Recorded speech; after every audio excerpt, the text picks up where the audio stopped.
పుష్యమాసంలో బహుళలో వచ్చే అమావాస్య. మనం ఈ మామూలుగా ఈ అమావాస్యని చొల్లంగి అమావాస్య, మౌని అమావాస్య అంటాం. అయితే ఈ అమావాస్య రోజు ముఖ్యంగా దీర్ఘకాలిక వ్యాధులతో ఇబ్బంది పడేవాళ్ళు, చాలా రోజులుగా అనారోగ్యంతో సమస్యలతో ఉంటున్న వాళ్ళు, అంటే ఒక సమస్య తీరంగానే ఇంకొక సమస్య రావడం, ఇలా ఉంటున్న వాళ్ళు, వీళ్ళందరికీ కూడా ఈ యొక్క ఇబ్బందులనే తొలగిపోవడానికి మంచి అవకాశం మనం ఈ యొక్క వైద్య వీరరాఘస్వామిని ఆరాధన చేయడం. ఇక్కడ అమావాస్య రోజు ఈయన ఆరాధన చేసినట్లు అయితే దీర్ఘకాలిక వ్యాధులతో ఉన్న వాళ్ళు ఎవరైతే ఉన్నారో వాళ్ళ సమస్యలు తొలగడం అనేది జరుగుతుంది. అయితే ఇక్కడ ముఖ్యంగా ఈ చొల్లంగి అమావాస్య రోజు చేసే పూజ ఇంకా విశేషంగా ఉండడం అనేది జరుగుతుంది. ఈయన ఈ యొక్క వైద్య వీరరాఘవ స్వామి యొక్క దేవాలయము మనకి ఈ యొక్క తిరువళ్ళూరు, అంటే మనకి తమిళనాడు నుంచి మనం కంచి వెళ్ళే దారిలో ఉండడం అనేది జరుగుతుంది. ఈ క్షేత్ర దర్శనం కూడా విశేషమైన శుభ ఫలితాలను ఇవ్వడం అనేది జరుగుతుంది. మరి ఈ క్షేత్రానికి వెళ్ళి అక్కడ దీపారాధన చేయడం వల్ల నిజంగా కూడా ఎంతోమంది భక్తుల యొక్క మనకి వాళ్ళ ఫలితాలను కానీ చూస్తే ఆశ్చర్యం వేస్తుంది. కొంతకాలంగా ఎన్ని డాక్టర్లకు చూపించుకున్నా లేకపోతే ఎన్ని వైద్య పరీక్షలు చేసినా కూడా తగ్గుముఖం పట్టని కొన్ని రకాలైన వ్యాధులు ఈ యొక్క స్వామివారి దగ్గర క్షేత్రానికి వెళ్ళి అక్కడ పిండి దీపాన్ని వెలిగించి అమావాస్య రోజు ఒక 3 నెలలు కంటిన్యూగా వెళ్ళి చేసుకోవడం ద్వారా కూడా ఈ యొక్క సమస్యలు తీరే అవకాశం అనేది చాలామందికి కనబడింది. అయితే ఇక్కడ ఏం చేయాలి అని అనుకున్నప్పుడు అమావాస్య రోజు ఈ యొక్క గుడికి వెళ్ళి అక్కడ మన వరిపిండి ఉంటుంది కదా, వరిపిండి బెల్లముతో కలిపిన చూర్ణాన్ని తీసుకొని అందులో చూర్ణాన్ని కాస్త పొడి చూర్ణాన్ని, కొంతమంది పిండిని చేస్తారు, కొంతమంది పొడిలానే ఉంచుతారు.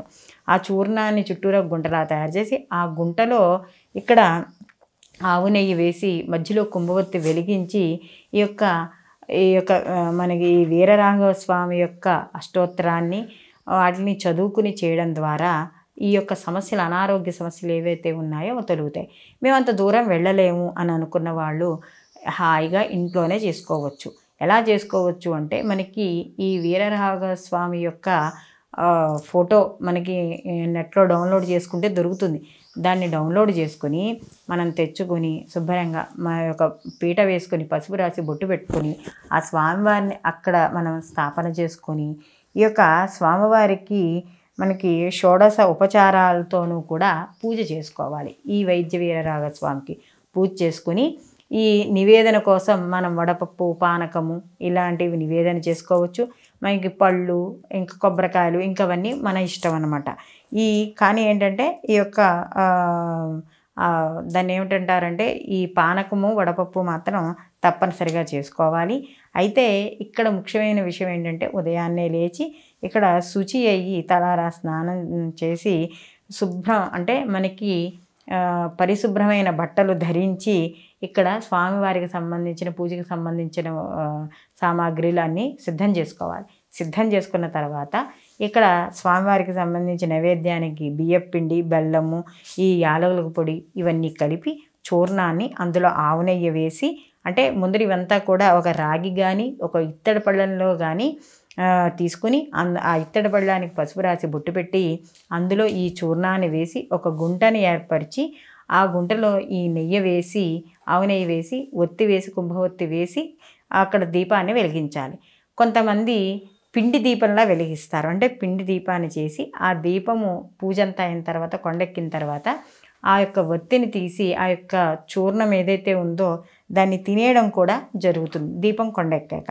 అలాగే ఇలా ఎవరైతే 3 అమావాస్యలు క్రమం తప్పకుండా చేస్తారో వాళ్ళకి ఖచ్చితంగా అనారోగ్య సమస్యలు ఏవైతే ఉన్నాయో అవన్నీ కూడా తగ్గుతాయి. ఎందుకంటే మనకి చూడండి, వ్యాధి రూపేణ పీడిత అంటారు. మనం చేసే ఏదైతే మన కర్మ ఉందో అది మనకి వ్యాధి రూపంలో మనని తినేస్తూ ఉంటుంది.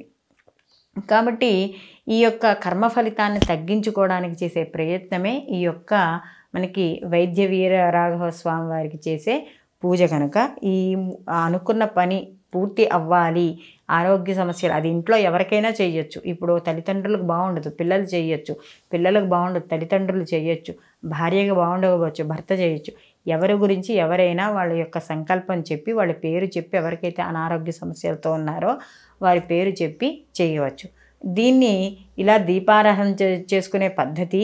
అలాగే కొంతమంది ఈ యొక్క కడియాలను తయారు చేస్తారు. అంటే రాగి, వెండి కడియాలు తీగలు ఉంటాయి కదా, ఆ తీగలు చేసుకొని స్వామివారి దగ్గర పెట్టి దాన్ని పూజ అయిన తర్వాత చేతికి ధరించి 3 రోజుల తర్వాత మళ్ళీ తీసి పక్కన పెట్టి ఎప్పుడు పూజ చేసుకుంటుంటే అప్పుడు మళ్ళీ చేతికి వేసుకోవడం.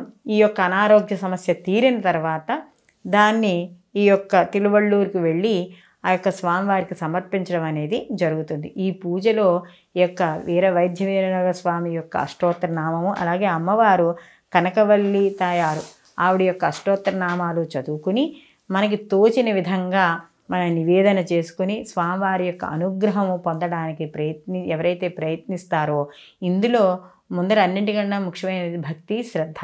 ఈ భక్తి శ్రద్ధలతో ఎవరైతే పూజిస్తారో వాళ్ళకి తప్పనిసరిగా దీర్ఘకాలికంగా ఏవైతే ఇబ్బంది పడుతున్నారో వ్యాధులతో, ఆ వ్యాధులు ఉపశమనం పొందడం అనేది జరుగుతుంది. కాబట్టి ఈ పుష్యమాసంలో వచ్చే అమావాస్యని అందరూ కూడా సద్వినియోగం చేసుకొని ఎవరికైతే అనారోగ్య సమస్యలు ఉన్నాయో వాటిని తగ్గుముఖం పట్టించుకొని స్వామివారికి కూడా, నాయనా తండ్రి నాకు ఈ సమస్య తీరితే నేను తప్పనిసరిగా నీ క్షేత్రానికి వచ్చి నేను దర్శనం చేసుకుంటాను అని ఒకసారి అనుకుని మొదలు పెట్టండి. అన్ని సమస్యలు కూడా తీరుతాయి. సర్వేజన సుఖినో భవంతు. లోకా సంస్థ సుఖినో భవంతు.